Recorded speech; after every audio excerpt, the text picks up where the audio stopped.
இந்த வீடியோவில் 10th standard Unit 2 History The World Between Two World Wars இரண்டு உலகப் போர்களுக்கு இடையே உலகம் எப்படி இருந்தது அப்படிங்கிற ஹிஸ்ட்ரியோட ஒரு யூனிட் 2 ப்ரீஃப் கொஸ்டின்ஸ் பார்க்கலாம். இது மெல்ல கற்போருக்கானது. Answer briefly. What do you know of the white terror in Indo China? So Indo China என்ற நாடு, அங்கே வெள்ளை பயங்கரம், ஒயிட் டெரர்னால் பயங்கரம், வெள்ளை பயங்கரம், அதை பற்றி உனக்கு என்ன தெரியும் அப்படின்னு கேட்குறாங்க. ஒயிட் டெரர் இன் இண்டோ சைனான்னு ஒரு ஹெட்டிங் போட்டுக்கோங்க. இப்போ நான் பார்க்கலாம். த communist let a large scale pheasant revolt. Pheasant அப்படின்னு சொன்னால் விவசாயி, ரிவோல்ட் அப்படின்னு சொன்னால் கலவரம், லார்ஜ் ஸ்கேல் அப்படின்னு சொன்னால் பெரிய அளவில், லெட் அப்படின்னா அதாவது தலைமையேற்றல் அல்லது வழிநடத்துதல். ஸோ கம்யூனிஸ்டுக்காரர்கள் ஒரு மிகப்பெரிய விவசாய கலவரத்தை வழிநடத்தினார்கள். சரியா? This revolt was crushed followed by white terror.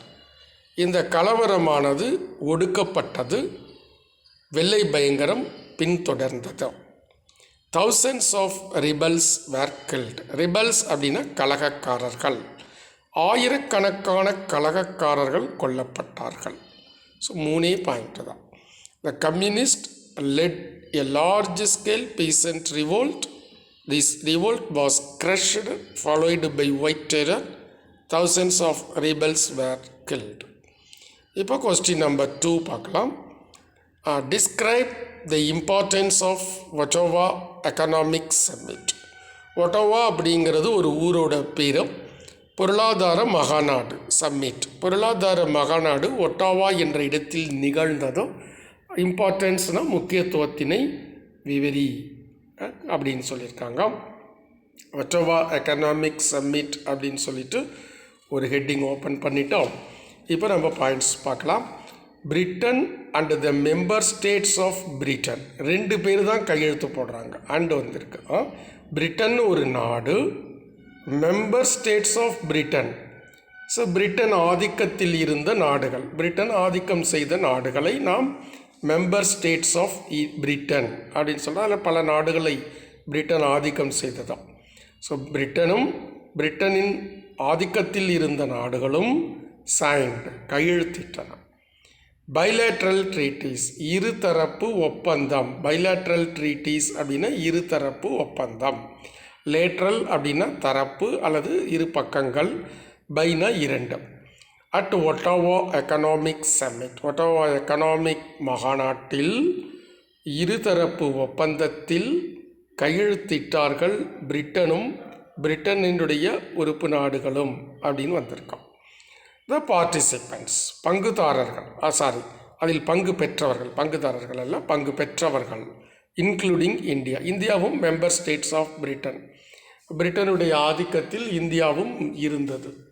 அதனால் மெம்பர் ஸ்டேட்ஸ் ஆஃப் பிரிட்டன் பார்ட்டிசிபென்ட்ஸும்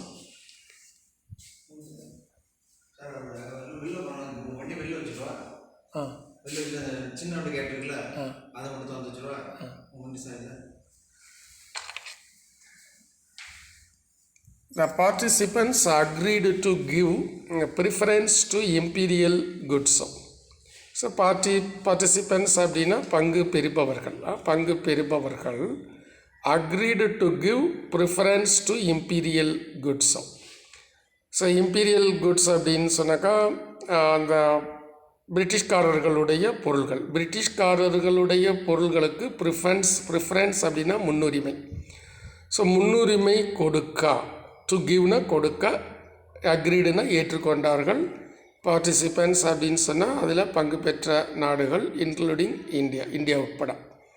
புரியுதா? த participants including India agreed to give preference to imperial British goods. அடுத்து பார்த்திங்கன்னா, how did Great Depression impact on the Indian agriculture? So இந்திய விவசாயத்தில் விளைவுகள், great depression அப்படின்னு சொன்னால் மிகப்பெரிய பொருளாதார சரிவு, பொருளாதாரம் எல்லா நாடுகளிலுமே மிகப்பெரிய அளவிலே பாதிப்பு ஏற்படுத்தியது. ஸோ அந்த இந்திய விவசாயத்தில் அது என்ன பாதிப்பினை ஏற்படுத்தியதாம். Great depression impact on the Indian agriculture. The farm produce declined by half. So உற்பத்தி, விவசாய உற்பத்தியானது பாதியாக குறைந்தது. ஸோ அப்போ பாதியாக குறைஞ்சோன்னா அவங்க வருமானத்தில் நஷ்டம் ஏற்படும். லேண்ட் ரெண்ட் ரிமைண்டு அன்சேஞ்சு, பாதியாக குறைஞ்சிருச்சு. ஆனால் அவங்க அரசாங்கத்துக்கு செலுத்த வேண்டிய நில வரியானது மாற்றப்படாமல் இருக்கிறது.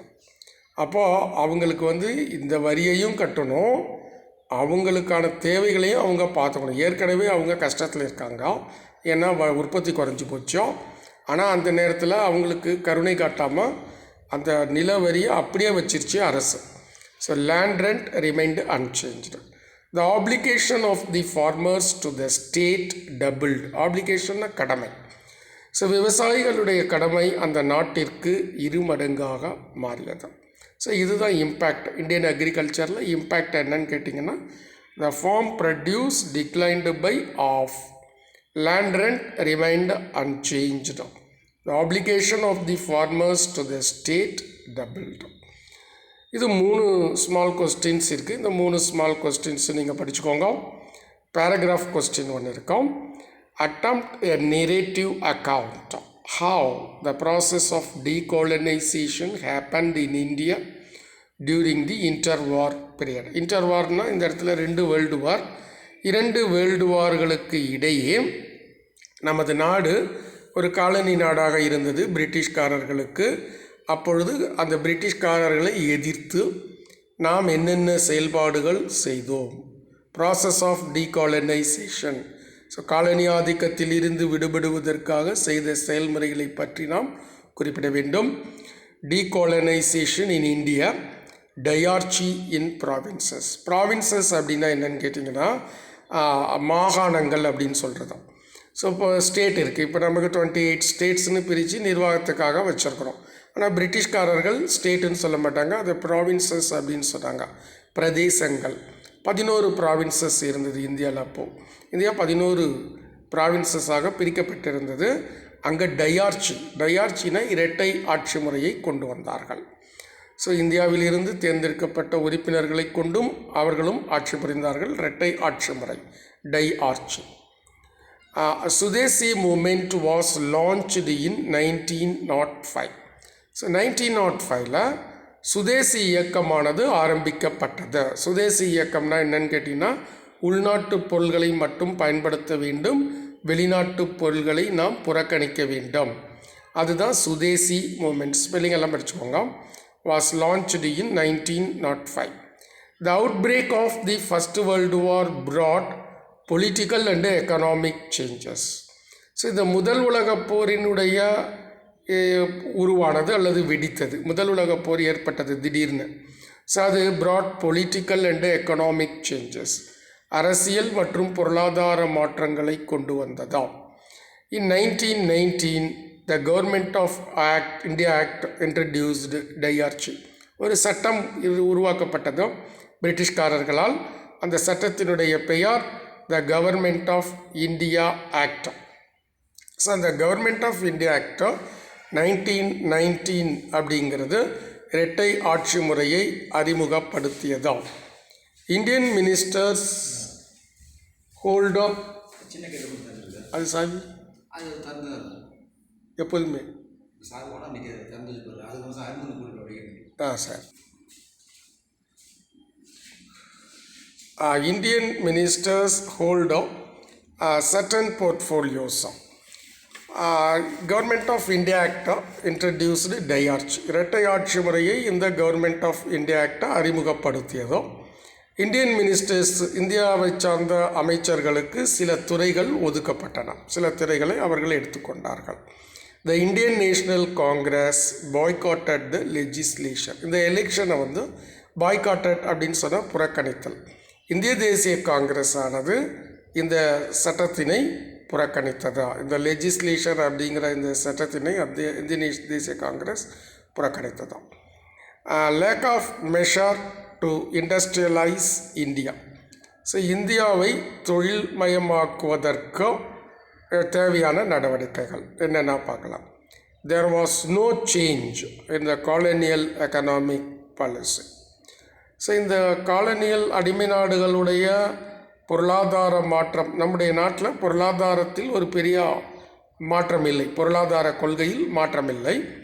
டெக்னிக்கல் என்ன ஒரே ஒரு சேஞ்ச் இருந்ததுன்னு பார்த்தீங்கன்னா, technical advice and education were given to Indian industries. இந்திய தொழிற்சாலைகளுக்கு தொழில்நுட்ப ஆலோசனை மற்றும் கல்வி ஆகியன வழங்கப்பட்டன. Many British opposed this policy. So இந்த கொள்கையை பல பிரிட்டிஷ்காரர்கள் எதிர்த்தார்கள். So it was abandoned. ஆகவே இது நிறுத்தி வைத்து விட்டார்கள். ஸோ ஒரு சின்ன உதவி செஞ்சாங்க, அதையும் அவங்க நிறுத்தி வச்சுட்டாங்க. Impact of depression in Indian on the Indian agriculture. So இந்திய விவசாயத்தின் மீதோ இந்த பொருளாதார சரிவு ஏற்படுத்திய விளைவுகள், அதை நம்ம முதல்ல படித்தோம், 2 மார்க்லாம், அதை எழுதிக்கோங்க. The farm produce declined by half. The land rent remained unchanged. The obligation of the farmers to the state doubled. So இதில் நீங்கள் படித்து வச்சுக்கோங்க. அடுத்து பார்த்தீங்கன்னா, the Indian National Congress emerged as a militant mass movement. இந்திய தேசிய காங்கிரஸ் ஆனது ஒரு மிகப்பெரிய புரட்சிகரமான மக்கள் இயக்கமாக மாறியதா, அதையும் நம்ம குறிச்சிடணும். அடுத்து பார்த்திங்கன்னா, Government of India Act 1935. So 2 Government of India Act இருக்குது. ஒன்று கவர்மெண்ட் ஆஃப் இந்தியா ஆக்ட் 1919, இன்னொன்று Government of India Act 1935. So the Government of India Act 1935 provided power to the local governments and introduced direct elections. So இந்த Government of India Act அது என்ன ப்ரொவைடட்னா, அதிகாரம் அளிக்கிறது, provided power, அதிகாரம் அளிக்கிறது to the local governments. So உள்ளாட்சி அமைப்புகளுக்கு ஒரு அதிகாரம் வழங்கியது இந்த சட்டம். அண்ட் இன்ட்ரடியூஸ்டு டைரக்ட் எலெக்ஷன், நேரடி தேர்தல்களை அது அறிமுகப்படுத்தியது. அதற்கான அதிகாரங்களை இந்த கவர்மெண்ட் ஆஃப் இந்தியா ஆக்ட் 1935 வழங்கியது. The Congress won victory in the 1937 elections.